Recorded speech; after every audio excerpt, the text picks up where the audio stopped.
name, address,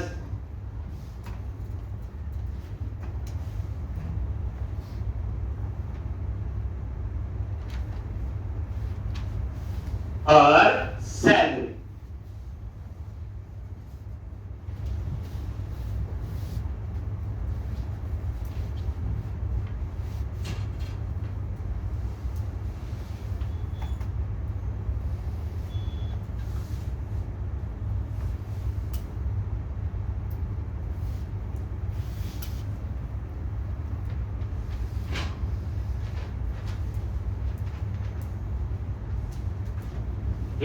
अब उसके बाद क्या करना है, एक पैकेज इंस्टॉल कर। एक लॉजिक कैसे, टूल्स, नगद पैकेज मैनेजर, मैनेज नगद packages for solution. 3 package install करने हैं। एक है Microsoft dot anti framework core, एक है Microsoft dot anti framework core dot SQL server, और एक है Microsoft dot anti framework core dot tools. Click किया और ब्राउज देखिए, और एंटिटी फ्रेमवर्क चूज कर लो, और यहां पे Microsoft dot anti framework core, और ये टिक कर दिया। Project Microsoft dot anti framework dot core, और वर्जन है 10.0.9। इंस्टॉल ISF, आपका भी याद बच्चे, ISF हो गया इंस्टॉल।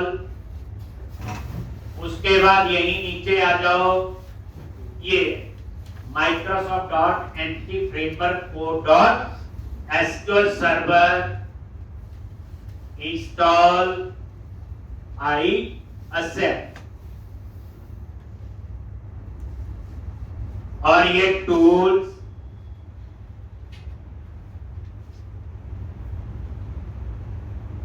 और इंस्टॉल।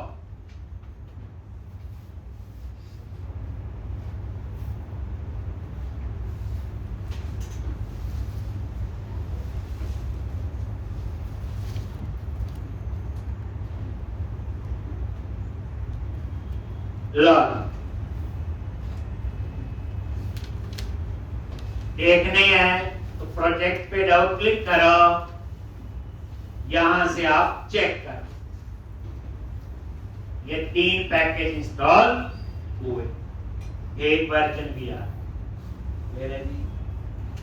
नेक्स्ट स्टेप क्या है, डेटा फोल्डर बनाएंगे और उसमें फाइल बनेगी एप्लीकेशन भी कॉन्फ्रेंस। लॉजिक सॉल्यूशन एक्सप्लोरर में गए, प्रोजेक्ट पे राइट क्लिक किया, ऐड न्यू फोल्डर, और फोल्डर का नाम है डेटा।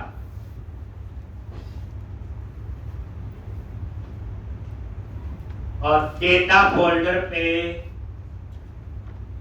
राइट क्लिक करो और उसमें सब फोल्डर बनाओ, एप्लीकेशन डीबी, सॉरी फाइल बनाओ या क्लास एप्लीकेशन डीबी कॉन्टेक्स्ट। तो डेटा फोल्डर पे राइट क्लिक किया, ऐड क्लास, और यहां पे एप्लीकेशन डीबी कॉन्टेक्स्ट। याद रखना है, चीजें पढ़ रही हैं, ये हमने 50 बार लिखनी है, तो डरना नहीं, अगले प्रोजेक्ट में भी यही होगा, तो प्रैक्टिस अपने आप हो जाएगी, इसमें कोई इतनी प्रॉब्लम नहीं। ये आ गई public class application dB context, और ये देखो इसका नेम स्पेस, प्रोजेक्ट का name dot data. Name space क्या होता है, कलेक्शन ऑफ क्लासेस, इट में बी नेस्टेड। जैसे सिंपल भाषा में बोले, एक फोल्डर है, डेटा फोल्डर है उसमें ये वाला काम होगा, मॉडल फोल्डर है उसमें डाल। बस इसको हम यहाँ क्या कहते हैं, नेम। अब यहाँ एक मेन क्लास इनहेरिट करनी है, कॉलम, क्या नाम है, db context।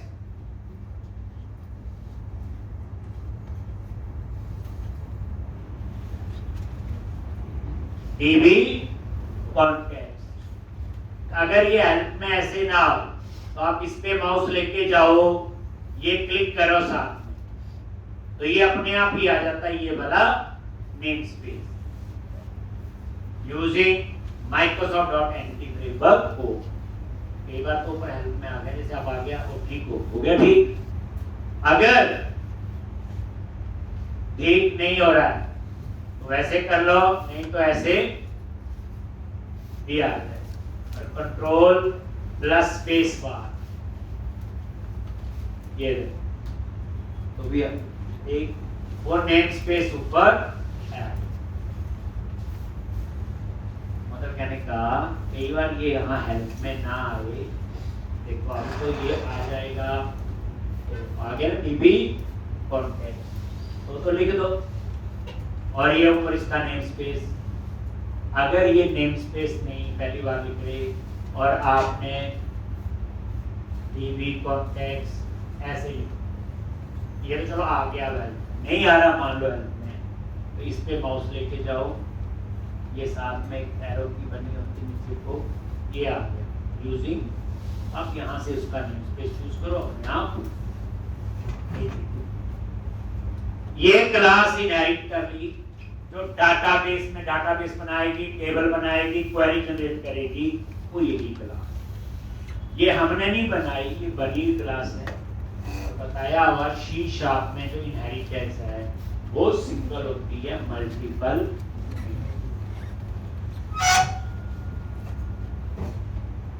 लॉट। अब यहाँ पे कंस्ट्रक्टर बनाओ इस क्लास का, कैसे, CTOR, टैब प्रेस करो, अपने आप बन गया।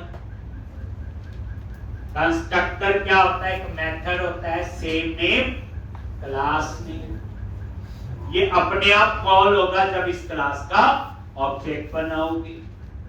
अब इस कंस्ट्रक्टर में आपको पैरामीटर पास करना है, तो db क्या लिखा था, कॉन्टेक्स्ट ऑप्शंस, और ये एंगुलर ब्रैकेट, और इसमें क्लास का नेम क्या है, application db context.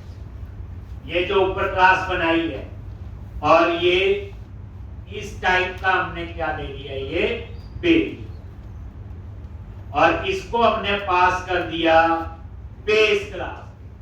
Base class जो क्लास आपकी इनहेरिट है, और यहां पे लिख दिया ऑप्शन।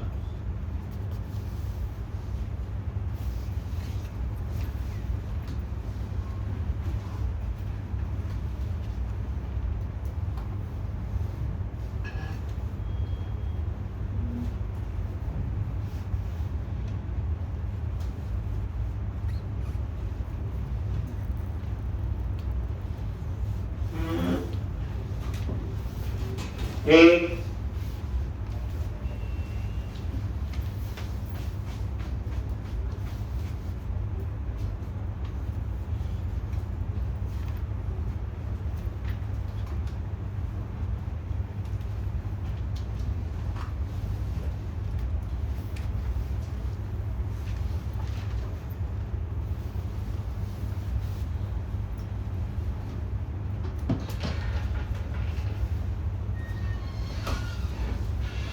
तो ये आपने कंस्ट्रक्टर में ये ऑप्शन पास कर दी। बेस क्लास कौन सी है, इसको इनहेरिट किया, ये क्या किया हुआ, इनहेरिट। ये तो देख लो, बेस कीवर्ड होता आपका किसके लिए, बेस क्लास के, या बेस क्लास को एक्सेस करने। ये बेस क्लास के कंस्ट्रक्टर को कॉल करेंगे, देखना बेस पे F12 प्रेस करो, पता चलता है। ये देखो, पब्लिक डीबी कॉन्टेक्स्ट मेथड है, और ये देखो कॉन्टेक्स्ट ऑप्शन जैसा ही पैरामीटर। लॉजिक, ये कॉन्फ़िगरेशन है बच्चे कोड फर्स्ट, इसमें आप बोलो जी लॉजिक नहीं, ये रूल है, स्टेप्स है, आप ये नहीं लिखोगे तो नहीं। एक इसलिए आप इसमें ज्यादा कंफ्यूजन नहीं होगी, बस ये लिख दोगे। फिर आपने जो मॉडल बनाना है, जो टेबल बनाना है, आपने वहां एम्प्लॉय का है, कैसे बनाओगे? प्रॉप टैब प्रेस किया, क्या लिखेंगे? डीबी सेट, और यहां पे एम्प्लॉइज ये पैरामीटर पास कर, ये सिंपल फंडा समझो। मॉडल्स फोल्डर में मान लो 10 क्लासेस बनाई, यहां 10 ऐड करनी है तो 10 टेबल बनते। मॉडल फोल्डर में 10 क्लासेस बनाई है और यहां 8 ऐड की है, जैसे ऐसे, तो ये 8 क्या बनेंगे? टेबल। जो 2 हैं वो नॉर्मल क्लास की तरह यूज कर सकते हो, वो डेटाबेस टेबल कंसीडर नहीं, यानी कि डेटाबेस का टेबल वही बनेगा जो आप एप्लीकेशन डीबी कॉन्टेक्स्ट के अंदर ऐड करो। अब जैसे मॉडल फोल्डर में कल हमने एम्प्लॉय बनाई, स्टूडेंट बनाई, डिपार्टमेंट और 25 क्लासेस बनाई, 5 यहां नहीं ऐड की, 20 ऐड की है, तो 20 टेबल बन जाएंगे, 5 नॉर्मल क्लास की तरह बिहेव। समझनी है चीज को, मतलब जितनी बार आप दूसरी बार लिख रहे हैं उसको और अंडरस्टैंड करना, सिर्फ लिखना रटने वाला काम नहीं होना चाहिए। चल नेक्स्ट स्टेप क्या बोलो?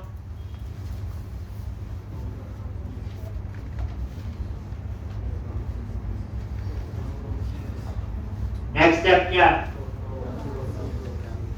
जी? नेक्स्ट स्टेप है प्रोग्राम डॉट CS फाइल में कॉन्फ़िगरेशन। लॉजिक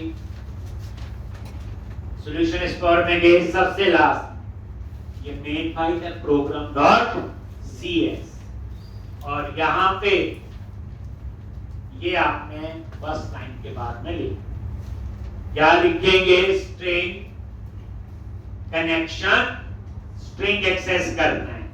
कैसे एक्सेस करेंगे? बिल्डर तो ये वेरिएबल ले लिया, और dot get connection string con str,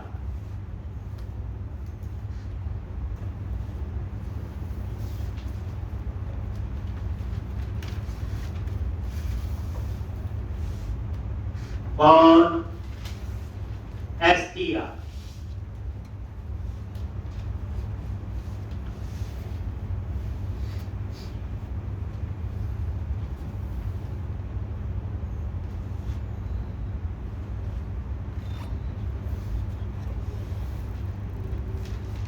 builder.configuration.getConnection string।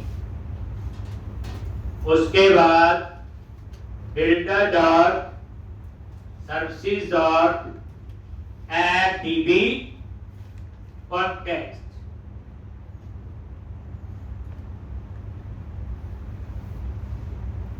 builder.services.addDB context, और यहां पास करो वो क्लास एप्लीकेशन डीबी कॉन्टेक्स्ट, ये अपने आप एक नेम स्पेस ऐड होता है ऊपर।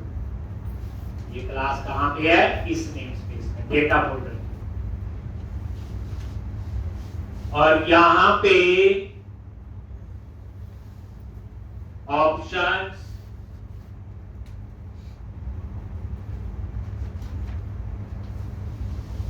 goes to operator, option dot use SQL server,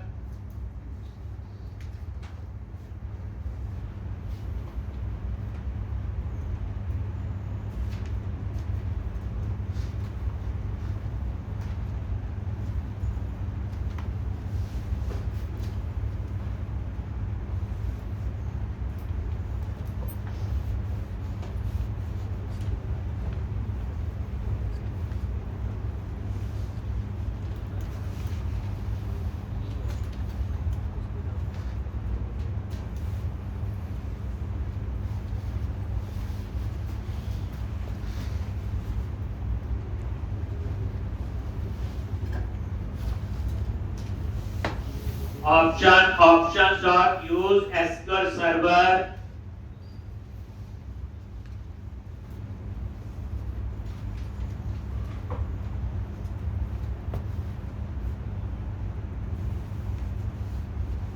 builder.service.app db context application db context option dot use SQL server. ठीक, तो ये ना जैसे ये क्लास है, देखो F12 प्रेस करो, ये हमने बनाई है, ये देखो आगे नहीं हम, और ये इसका नेम स्पेस होता है। क्या जब आप लिखोगे एप्लीकेशन डीबी कॉन्टेक्स्ट अपने आप हेल्प में आ जाएगा, उसे कहते हैं इंटेलिजेंस है। एक इतना बड़ा याद रखने की जरूरत है, जैसे देखो डिलीट किया, आपने लिखा एप्लीकेशन, ये देखो आगे एप्लीकेशन डीबी कॉन्टेक्स्ट सेलेक्ट कर लो, बस पता होना चाहिए इस तरह का नाम दिया हो। नेक्स्ट स्टेप क्या बोलो,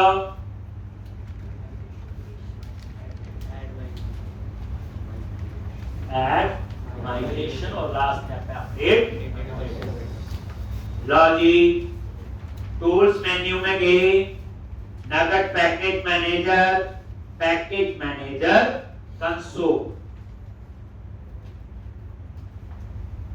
और add hyper migration init load. जब पहली माइग्रेशन का नाम है तो मैंने इनिट लोड रख दिया, इनिशियली लोड पहली बार, अदरवाइज ये नेम कुछ भी रख सकते।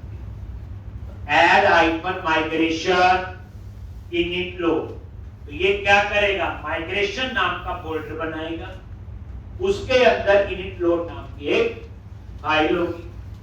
ये देखो, अगर कोई गलती नहीं है तो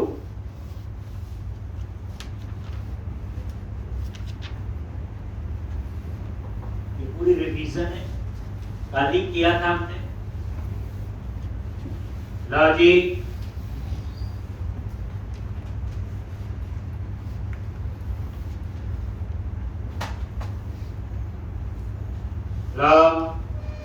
succeed,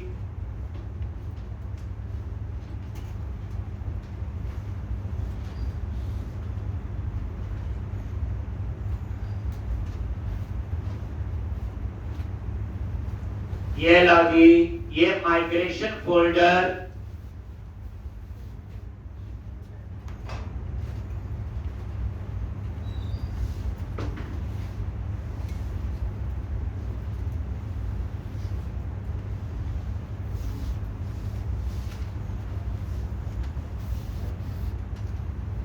ये देखो इनिट लोड,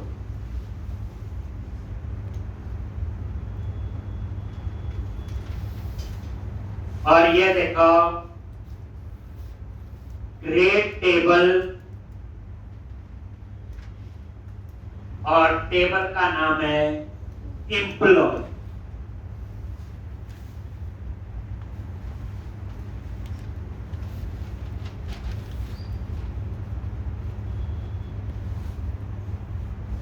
और यहां पे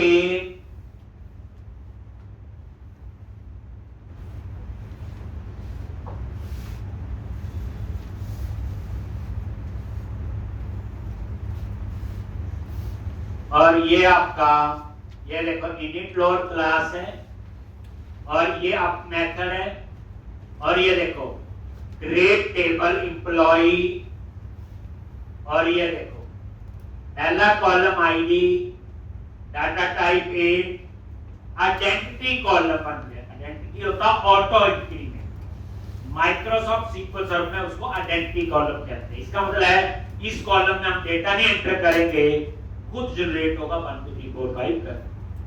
ये name, data type nvarchar बताया हुआ, ये एड्रेस एंड वेयर, एक सैलरी इंटी, और ये नीचे आईडी को क्या बना दिया, प्राइमरी। ये है, अब क्या करो, अपडेट डेटाबेस, बस। तो टूल्स, नगद, पैकेज मैनेजर कंसोल, और यहां क्या लिखेंगे, अपडेट हाइपर डेटा बेस। अगर कोई एरर ना आई तो एक नया डाटाबेस बन जाएगा, db_employee_1035, जो भी हमने नाम दिया होगा, और उसमें एम्प्लॉय नाम से टेबल बन जाएगा। डन आ गया, कोई एरर नहीं। सारा क्लोज करो और चेक करो।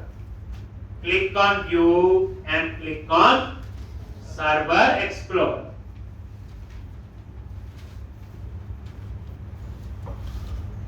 तो यहां पे वो डाटाबेस ऐड नहीं, तो उसको ऐड करना है। इस नाम से डाटाबेस ऐप सेटिंग्स में चेक कर लो, इस नाम से है ये, ठीक। तो यहां पे वो ऐड नहीं। कैसे ऐड करोगे? सर्वर एक्सप्लोरर में डेटा कनेक्शन पे राइट क्लिक किया, ऐड कनेक्शन, और यहां पे डाटाबेस सर्वर का नाम जो दिया हुआ tab/बोलो एसक्यूएल एक्सप्रेस विंडो ऑथेंटिकेशन है, और यहां पे ऑप्शनल, और यहां पे डाटाबेस का नेम। ओके करोगे तो ये सर्वर एक्सप्लोरर में ऐड हो जाएगा, और फिर हम इसको देख सकते हैं। ये डाटाबेस कोड से बना है बच्चे। दूसरी जगह बनाना है, यही प्रोजेक्ट लेके जाओ, कनेक्शन सिंक चेंज करो, डाटाबेस का नाम देख लो क्या रखना है। सिंपल एक कमांड चलानी, वहां क्या अपडेट, यही बताया था, और कुछ भी करने की जरूरत।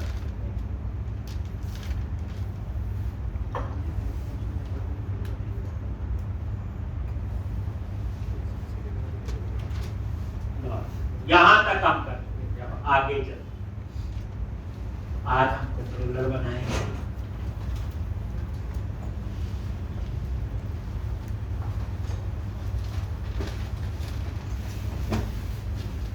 मॉडल रेडी है, बन गया जी। अब हमने कंट्रोलर बनाना है एम्प्लॉय नाम से, बताया हुआ है पीसी में। कंट्रोलर क्या है? रिक्वेस्ट हैंडलर है। सारी रिक्वेस्ट कंट्रोलर के पास जाएगी। कंट्रोलर देखेगा मॉडल से क्या चाहिए, कौन सी इंफॉर्मेशन है, और उस इंफॉर्मेशन को किसको पास करेगा, व्यू।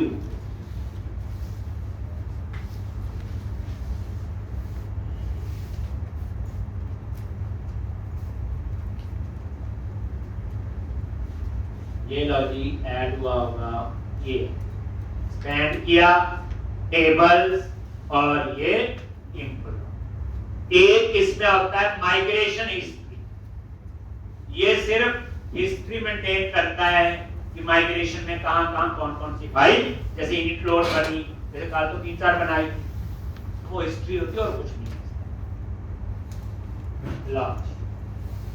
चलो अब आगे बढ़ो। इतना काम तो आपका रिवाइज करवा दिया बच्चे। अब आपने नेक्स्ट स्टेप किया, मॉडल तैयार है, अब आप बनाएंगे कंट्रोलर। तो कंट्रोलर पे राइट क्लिक किया, ऐड कंट्रोलर।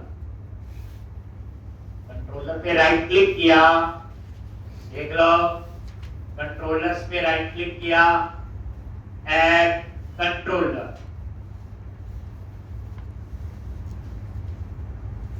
और यहां पे एमपीसी कंट्रोलर एम्प्टी,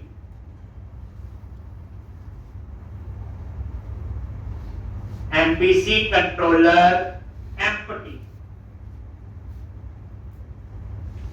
और ऐड कर।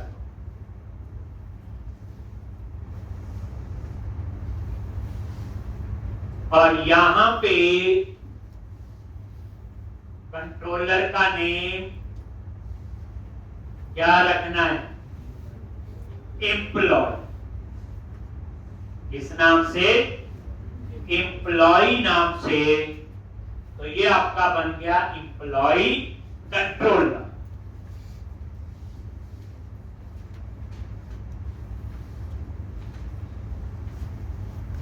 एक और ये ऐप बताया हुआ, ये देखो कंट्रोलर का नाम क्या रखा, एम्प्लॉय, और साथ में कंट्रोलर कीवर्ड होना चाहिए, बताया हुआ। तो ये एम्प्लॉय कंट्रोलर बन गया जी। देखा ना आपने यहां जब ऐड किया, ऐड कंट्रोलर, एमपीसी कंट्रोलर, और यहां पे जब कंट्रोलर का नाम लिख रहे थे तो यहां पे पहले कंट्रोलर का नाम जो मैंने रखना है और साथ में कंट्रोलर कीवर्ड अटैच होना चाहिए, बताया हो आपको वैसे लॉजिक। तो ये एम्प्लॉय कंट्रोलर बच्चे आपका बन ठीक। और इसमें ऑलरेडी एक क्लास इनहेरिट है, कौन सी, कंट्रोलर, और एक ही हो सकती है। F12 प्रेस करो तो ये देखोगे लॉजिक कंट्रोलर क्लास है, बट ये अब्स्ट्रैक्ट क्लास, पता है अब्स्ट्रैक्ट क्लासेस वो होती जिनको सिर्फ इनहेरिट ही कर सकते हैं, जिनका कभी ऑब्जेक्ट नहीं बनता। अब्स्ट्रैक्ट क्लास है उसे क्या कर सकते हैं, इनहेरिट ही कर सकते हैं। दैट्स व्हाई यहां पे क्या किया हुआ, इस क्लास को इनहेरिट किया, क्या किया हुआ, इनहेरिट। अब यहां पे आगे मॉडल एक्सेस करना है, बट इस बार मॉडल सिंपल क्लास नहीं है, डाटाबेस यूज होता है। क्या करोगे, ध्यान से अब नई चीज आएगी, प्राइवेट, पता है प्राइवेट मेंबर जिनको क्लास के अंदर यूज कर सकते हैं, रीड ओनली मेंबर है तो रीड ही हो सकते हैं। और यहां पे एप्लीकेशन डीबी कॉन्टेक्स्ट जो हमने क्लास बनाई है, ये देखो जैसे लिखा ये ऊपर नेम स्पेस आ जाएगा, देखो डेटा वो तो है, और यहां पे ये कॉन्टेक्स्ट और वेरिएबल का नाम दे दिया कॉन्टेक्स्ट, और अंडरस्कोर कॉन्टेक्स्ट रख दिया। याद रखना है अंडरस्कोर को कीवर्ड नहीं है, ये वेरिएबल का नाम है, ये आपका ग्लोबल वेरिएबल है, मतलब ये पूरी क्लास में मैं यूज कर सकता हूं। ये क्लास लेवल वेरिएबल है ना बच्चे, क्योंकि इसको किसी मेथड में थोड़ी डिक्लेयर किया क्लास में, तो मैंने उसके आगे अंडरस्कोर कॉन्टेक्स्ट लगा, तो जो मेरे क्लास लेवल वेरिएबल होंगे उसमें मैं ये फॉलो करता हूं प्राइवेट नॉर्मल में। उसके बाद आप यहां कंस्ट्रक्टर बनाओ, CTOR,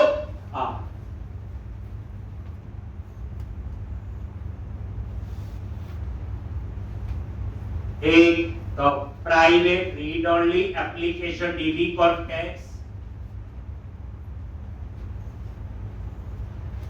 अंडरस्कोर कॉन्टेक्स्ट वेरिएबल ले लिया, ये मैंने कंस्ट्रक्टर बनाया CTOR, पता है अभी उसमें बनाया था, ये देखो दोबारा से CTOR टैब प्रेस किया, बन गया। अब यहां पे तो पहली बात देखो रीड ओनली मेंबर, अच्छा एक रीड ओनली होते, एक कॉन्स्ट होते, बस दोनों ही दो ही टाइप के होते। क्या फर्क होता दोनों में,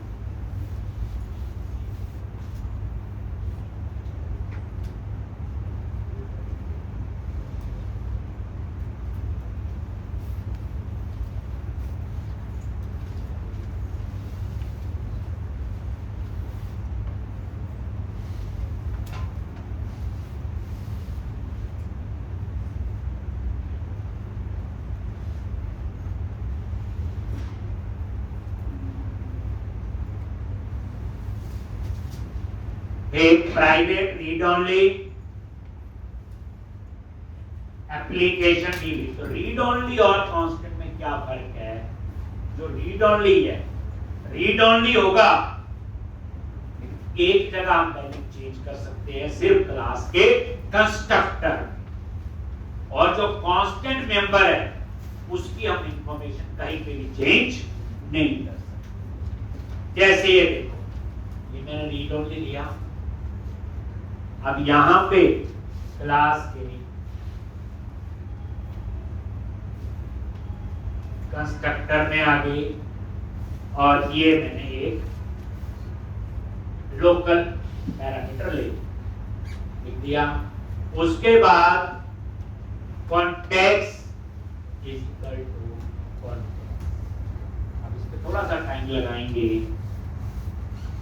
पहली बात, रीड ओनली मेंबर क्या होंगे? रीड ओनली एक जगह उनकी वैल्यू चेंज हो सकती है, सिर्फ कहां पे? क्लास के कंस्ट्रक्टर। और जो कांस्टेंट मेंबर होते हैं उनकी इंफॉर्मेशन कहीं पे भी चेंज नहीं हो सकती। देखो एरर दे दी, इसकी इंफॉर्मेशन कहीं पे भी चेंज नहीं हो सकती। अगर आपने इस वेरिएबल में कुछ वैल्यू लिखी तो ये वैल्यू आप कहीं पे भी चेंज नहीं कर सकते, कांस्टेंट फिक्स। लेकिन जो रीड ओनली मेंबर होते हैं वो एक जगह चेंज हो सकते हैं। मतलब कांस्टेंट भी रीड ओनली होते हैं, रीड ओनली। फर्क ये है कि रीड ओनली मेंबर चेंज हो सकता है क्लास के कंस्ट्रक्टर में, कांस्टेंट को आप कहीं पे भी चेंज नहीं कर सकते। जैसे कंट्री का कोड है इंडिया का, वो फिक्स है, कांस्टेंट बना दो उसको, कहीं पे चेंज नहीं करना। तो इसलिए कई बार ऐसी रिक्वायरमेंट आती है। तो कोई पूछे कांस्टेंट और रीड ओनली में फर्क क्या है? दोनों ही रीड ओनली होते हैं, कांस्टेंट को कहीं पे भी चेंज नहीं कर सकते, रीड ओनली को आप कंस्ट्रक्टर में चेंज कर सकते हैं। हमने नहीं पढ़ा। देखो कोई बंदा कहता है सीधी कोई लैंग्वेज सीख लो बिना क्लासेस, वो धोखा करता है। हमें आ ही नहीं सकती, रट्टा मार सकते। तो इसलिए बच्चों ऊप्स के कंसेप्ट को स्ट्रॉन्ग होने चाहिए और ऊप्स ना 15 दिन में आ जाते हैं। अगर ढंग से आप C++ वाली चाइल्ड में देखें, सिर्फ ऊप्स टॉपिक होना, ये सारी चीजें आपको पता होनी चाहिए। अब यहां पे दूसरा, अब हमने कंस्ट्रक्टर में वैल्यू पास की ना, इसको ना, देखो ये कॉन्टेक्स्ट और इसकी वैल्यू इसमें डाल दी, रीड ओनली चेंज हो गया ना। देखो अंडरस्कोर कॉन्टेक्स्ट वैल्यू डाल दी ना, कोई वैल्यू आई है। अब दूसरी बात, जब भी हम कोई क्लास यूज करते हैं तो हमने पढ़ा क्लास का ऑब्जेक्ट बनाओ, क्योंकि ये देखो एप्लीकेशन डीबी कॉन्टेक्स्ट जो है F12 प्रेस किया, ये नॉर्मल क्लास है, तो इसको यूज करना होगा। कैसे करते हैं? उसका हम ऑब्जेक्ट बना क्लास का, एक क्या बनाते हैं उसका ऑब्जेक्ट। ध्यान, मतलब कहने का हम ऐसे नहीं, हम यहां लिखते हैं फिर न्यू और एप्लीकेशन में भी कॉन्टेक्स्ट, ऐसे कुछ ऑब्जेक्ट बनता है। एक्चुअल में यही होता है ना। C में एक सिंपल क्लास बनाई, कैसे एक्सेस करोगे? क्लास का ऑब्जेक्ट बनाओगे ना। हम भी पहले पुराने वर्जन तक ऑब्जेक्ट ही बनाते, लेकिन ASP.NET Core में एक नया कंसेप्ट है, जावा भी होता है, काफी जगह है, DI बोलते हैं, डिपेंडेंसी इंजेक्शन। DI बोलते हैं डिपेंडेंसी इंजेक्शन। इसमें आपको ऑब्जेक्ट बनाने की जरूरत नहीं, बनेगी ऑब्जेक्ट जब जरूरत हो।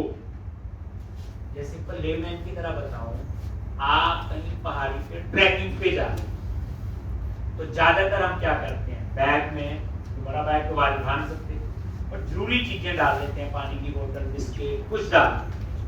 जहां प्यास लगी बैग से निकाला, फिर पानी पिया, भूख लगी बिस्किट का, ऐसे।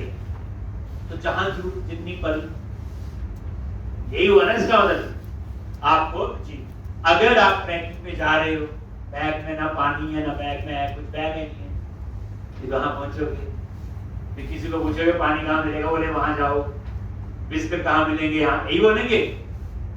तो जो डिपेंडेंसी इंजेक्शन है वो क्या करता है बच्चे, जब जिस क्लास की जरूरत होती है उसका खुद ऑब्जेक्ट बनाता है और खुद ही ऑब्जेक्ट को डिस्ट्रॉय करता। बड़ा इंपॉर्टेंट कंसेप्ट है, हमने तो उसमें आज तक यही पढ़ा, क्लास को एक्सेस करना, ऑब्जेक्ट बनाओ।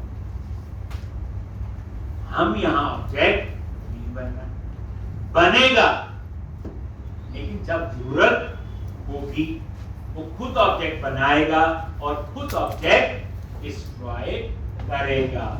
तो हमें क्या टेंशन, तो ये क्या कंसेप्ट है बच्चे, DI, डिपेंडेंसी इंजेक्शन। हमने ऑब्जेक्ट थोड़ी बनाया, देख लो, हमने एप्लीकेशन DB कॉन्टेक्स्ट टाइप का वेरिएबल लिया और यहां पे उसको इनिशियलाइज कर दिया इस पैरामीटर से। मैंने न्यू करके ऑब्जेक्ट थोड़ी बनाया। अगर आप ASP.NET पुराने वर्जन में थे वहां ऑब्जेक्ट बनाते थे, ये ASP.NET कोर में आया हो क्या, DI, डिपेंडेंसी इंजेक्शन, जिसमें आपको ऑब्जेक्ट बनाने की जरूरत नहीं होती लेकिन ऑब्जेक्ट बनता है, ये भी नहीं बोलोगे, लेकिन वो खुद बनाएगा जब हम उसे यूज करेंगे और जब जरूरत नहीं होगी तो खुद वो डिस्ट्रॉय करेगा। अच्छी बात है, बुरी बात है, ठीक है ना। हाँ, आज से हम लोग DI भरेंगे, डिपेंडेंसी, तभी मैंने क्लास का ऑब्जेक्ट नहीं बनेगा जब जरूरत होगी, हम नहीं बनाएंगे, अपने आप बनेगा, यही तो DI। एक अब यहां पे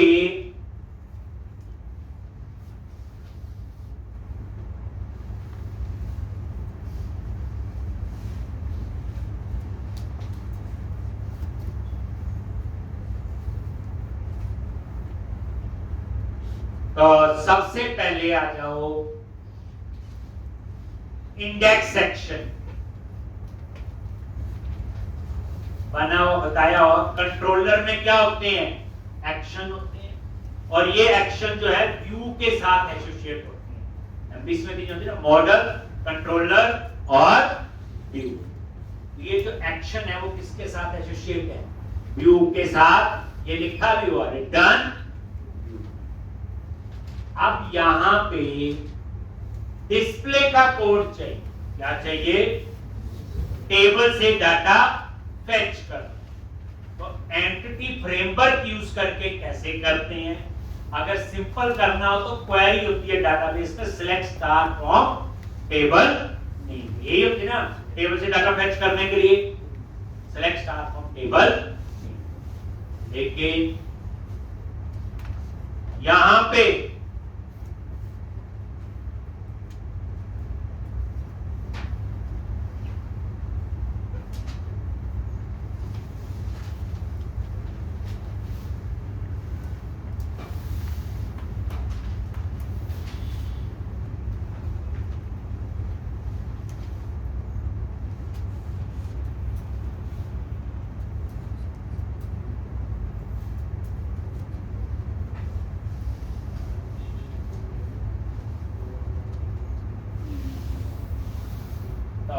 अब हमने यहाँ पे